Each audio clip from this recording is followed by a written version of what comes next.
Joining me right now is former Naval Intelligence Officer, former Bush administration official, and Bramer Group Chairman, Don Bramer, back with us. Don, thanks very much for being here this morning. Give us your reaction to Mike's report there.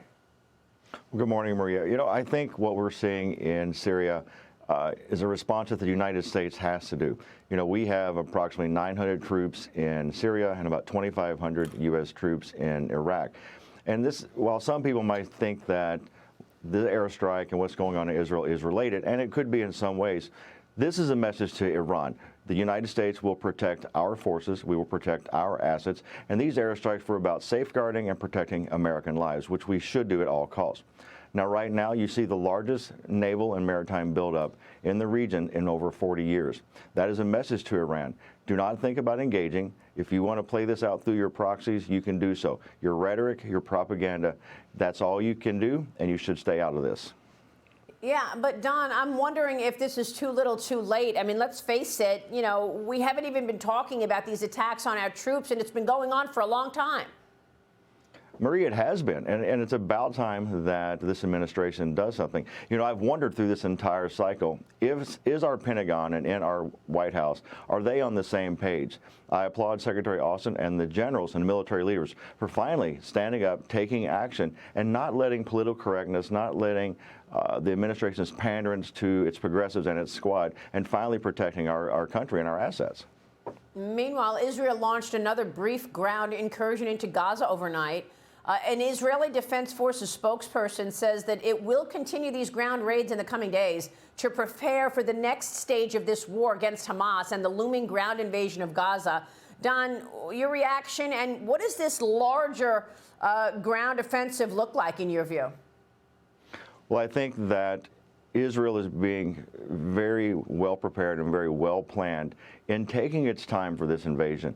They are using this time to conduct continuous raids, continuous arrests. They're finding these Hamas operatives. They're gathering intelligence that will help them both on the battlefield and also to identify the whereabouts, the safety of these hostages. As Mike said, we continue to get more and more information, and that's good news. At least these hostages we know are at least alive and not among those thousands of casualties that we saw. So I applaud this. I applaud the patience, because intelligence is good. It also helps you to prepare the battle space and make sure when we go in, you can minimize casualties both on the Israeli side, but also on the Palestinian side. Well, what are you expecting this war to look like? Is this going to be a long, drawn-out war? Don, how do you see this progressing? Well, you know, Maria, you can't predict the outcome of war. But as many people know from the conflicts that we saw in Iraq and also the early days of Fallujah, urban battlefield, urban war is messy, it's complicated. It's a different kind of war than what we saw in conventional wars. You have people who are able to hide in apartment buildings and storefronts and use civilians as shields. So it's hard to predict. I hope that it's very precise. I hope that we are able to minimize casualties and come to the difference and realize this is not a war against the Palestinian people.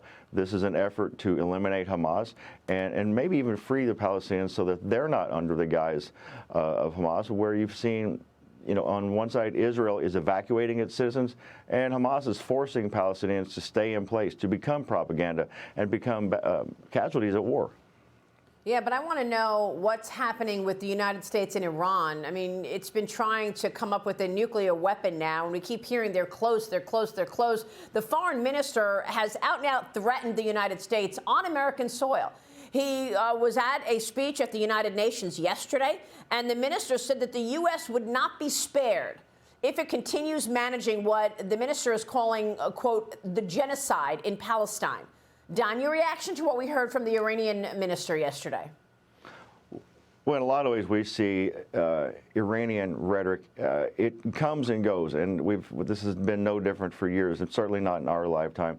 But what we see here is a country and a government of Iran that feels empowered right now. You know, they feel that with this administration, it has too many focuses.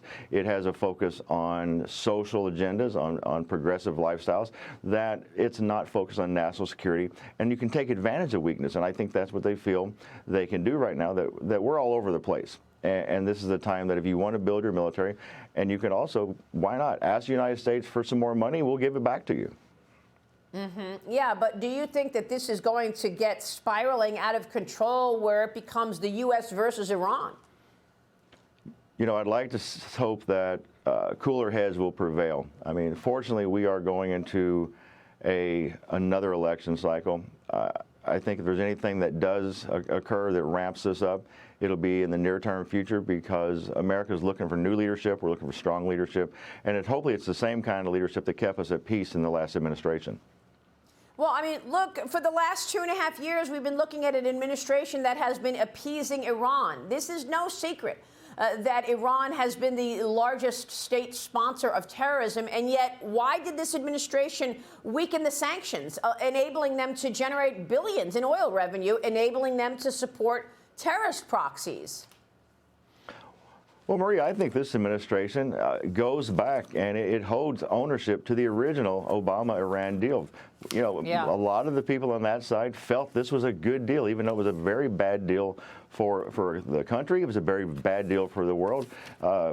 You know, giving them pallets and pallets of money, it was a bad deal for America. And the Trump administration, you know, they canceled that deal. And we were in a good place. We were safe. Iran knew that it had to keep itself in check.